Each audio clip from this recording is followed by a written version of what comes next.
Hugues Châteaubon, bonjour. Oui, bonjour. Vous êtes aux côtés de Christian Baptiste depuis 2014, dans cette majorité municipale, avec cette question centrale, celle de la sécurité du citoyen. C'est un sujet très important en Guadeloupe, on le sait. Et vous avez œuvré sur de grands chantiers, notamment sur cette question de la sécurité dans la ville notamment. Oui, comme vous dites, la sécurité, c'est effectivement c'est très très important au niveau d'une ville. Et il faut savoir que depuis notre arrivée aux affaires, le maire Christian Baptiste, lors de ma nomination en tant qu'élu chargé de la sécurité, lui et moi, nous avons vraiment discuté sur les grands axes majeurs au niveau de la sécurité.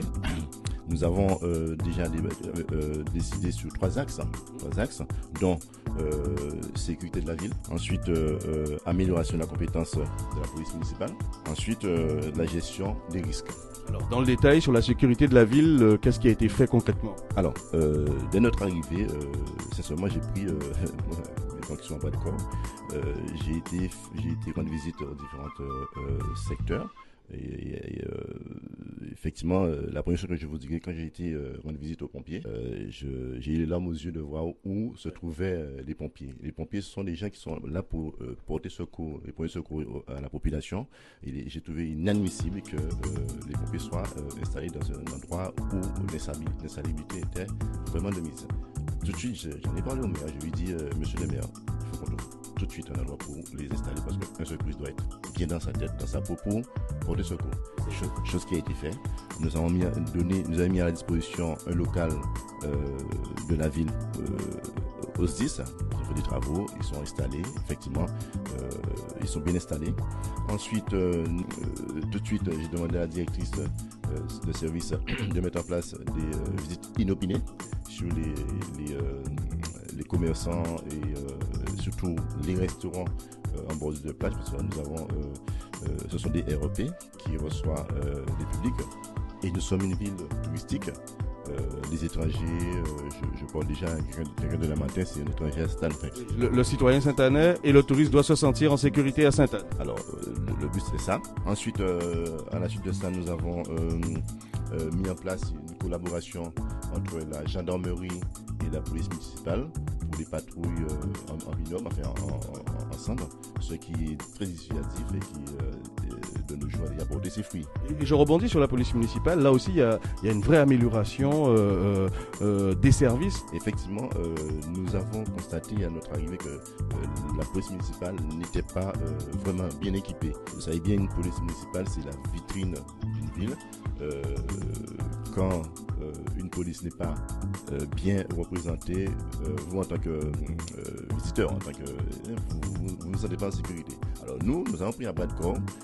Tout de suite, nous avons amélioré le moyen matériel de nos policiers.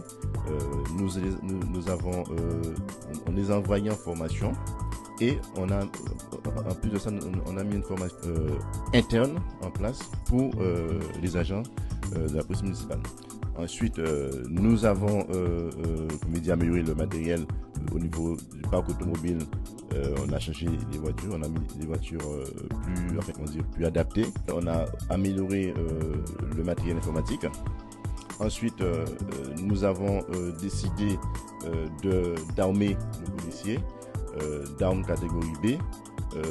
Le dossier administrativement est parti au niveau de la préfecture. Nous attendons un retour du préfet. Pour finir, c'est la question de la gestion des risques, parce qu'on est à Sainte-Anne et on connaît les risques naturels et autres qui peuvent exister sur nos territoires ici en Guadeloupe. Et ça aussi, c'est une question que vous n'avez pas négligée. Oui. Alors, il faut savoir que, à notre arrivée aussi, on s'est rendu compte qu'il n'y avait pas le PCS, le plan communal de sauvegarde. Ça fait une année et demie que nous travaillons dessus. C'est en fin d'élaboration. D'ici le mois prochain, ce PCS va être acté par le conseil municipal. Ensuite, nous avons, comme nous sommes dans une ville, le littoral, nous sommes en bordure de mer, nous ne sommes pas à l'abri du tsunami, ni la houle. Nous avons installé récemment une sirène, effectivement, en raison du papy aussi. Nous avons récemment fait répertorier une vingtaine de ponts où souvent quand il y a de fortes pluies, pour installer des capteurs pour éviter ce qui s'était passé aux abîmes il y a quelques années.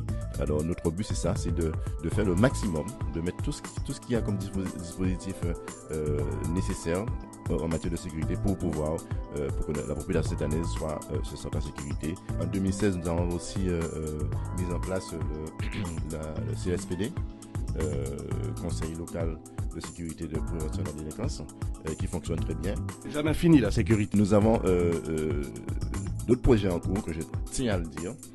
Nous avons la vidéoprotection qui est en fin de chantier, qui d'ici début d'année 2019 sera mis en fonction. Et aussi, pour finir, nous avons aussi un projet avec la gendarmerie des gendarmes équestres, c'est-à-dire des gendarmes sur des chevaux qui vont sillonner le littoral. Pour finir, nos policiers sont depuis mi-année équipés de 2 VTT qui leur permettent de faire des patrouilles à VTT.